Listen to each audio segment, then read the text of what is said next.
Може ли един домат да промени из основи разбирането ни за продуктивност? Колкото и странно да ти звучи, да, може, и именно това се случва в края на 80-те години на миналия век, когато един италиански студент по това време, Франческо Чирило, прави нещо наглед супер абсурдно. Той никога не успял да се фокусира, трудно завършвал задачите, които има, докато в един красив ден решава да пробва нещо много различно и от нищото буквално. Учейки в кухнята на майка си, вижда един таймер и си казва: аз трябва да имам някакво време, в което да свърша тази задача. Включва го и започва. Таймерът бил във формата на домат. Оттам идва и метода Помодоро. Какво представлява той?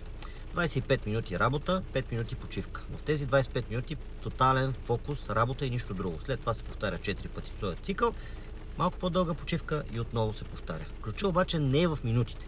Ключът е в намаляването на съпротивата до минимум. Започването вече не е тежко, не е трудно. Не си мислиш: трябва да чакам часове, трябва да бачкам, трябва та. А си кажеш: окей, 25 минути бачкам, обаче после имам почивка. И когато старта е по-лек, продуктивността идва сама. Затова Помодоро не те прави робот. Обаче маха бариерата, която те спира да започнеш. И понякога не ти трябва повече работа, а по-малко съпротивление. Един домат, една идея, наглед супер тъпа и странна, обаче правиш това, което трябва и не отлагаш с месеци.